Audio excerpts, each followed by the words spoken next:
Às margens do Velho Chico, onde o rio São Francisco corta o sertão, como uma veia viva atravessando a terra seca, existe um medo antigo, que corre tão fundo quanto suas águas escuras, um medo que não nasce do vento, nem da noite, mas do próprio rio. Um medo que atravessou séculos, passado de geração em geração, sempre contado em voz baixa, com respeito e apreensão. É a história do minhocão, a criatura gigantesca que, segundo a tradição popular do Nordeste, habita as profundezas do São Francisco. Os ribeirinhos mais antigos dizem que o rio nunca foi apenas água. Ele sempre teve vontade própria, humor imprevisível e segredos guardados no fundo. E entre esses segredos estaria o minhocão, descrito como uma cobra colossal, de tamanho impossível, tão grande que seu corpo seria capaz de atravessar o leito do rio, de uma margem a outra. Alguns afirmam que ele se parece com uma serpente enorme, outros dizem que lembra uma minhoca gigantesca, grossa como um tronco de árvore, com a pele escura e lisa, confundindo-se com o lodo do fundo. O minhocão não costuma ser visto. Sua presença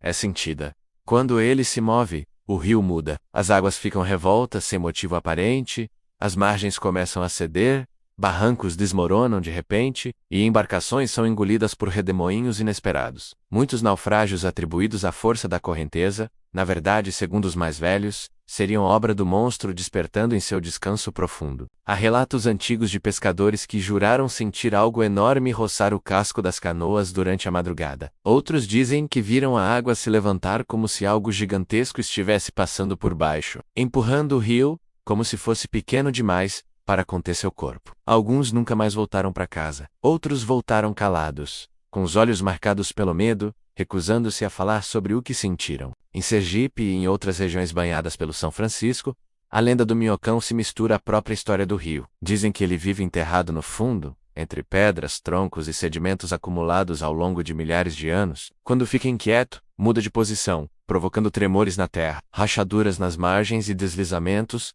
que engolem casas inteiras construídas perto demais da água. Há quem acredite que o minhocão seja tão antigo quanto o próprio rio, uma criatura pré-histórica que sobreviveu escondida, alimentando-se de peixes, animais e, ocasionalmente, do que o homem deixa cair nas águas. Outros dizem que ele é uma entidade, um espírito guardião do São Francisco, que se manifesta de forma violenta quando o rio é desrespeitado, poluído ou explorado além do limite. Os naufrágios são parte central dessa história. Barcos que afundaram em dias calmos, sem vento forte, sem chuva, sem explicação lógica. Canoas viradas de repente, como se algo tivesse puxado por baixo. Redes rasgadas, âncoras arrancadas do fundo, marcas estranhas na madeira. Para quem vive do rio, não é coincidência. Os mais velhos ensinam que existem sinais. Quando o minhocão se move, os peixes somem. O rio fica silencioso demais. As aves se afastam das margens. A água ganha um cheiro diferente, pesado. Nessas horas dizem, é melhor não entrar no rio, não pescar, não atravessar. Quem desobedece, paga o preço. Há também histórias de cidades ribeirinhas, que sofreram desmoronamentos inexplicáveis. Casas engolidas pela terra, igrejas rachadas, ruas inteiras cedendo da noite para o dia. Em muitos desses relatos, o povo dizia que o minhocão havia passado por baixo, abrindo caminho no subsolo, enfraquecendo tudo o que estava acima. Com o passar do tempo, a lenda foi sendo questionada, desacreditada por alguns, tratada como superstição, mas, curiosamente, mesmo com estudos, barragens, dragagens e tecnologia, o rio continua imprevisível. Continua derrubando barrancos, mudando seu curso, engolindo o que o homem constrói perto demais de suas margens. E para muitos, isso é prova de que o minhocão ainda está lá. Alguns estudiosos acreditam que a lenda tenha surgido da observação de fenômenos naturais, como erosão, deslizamentos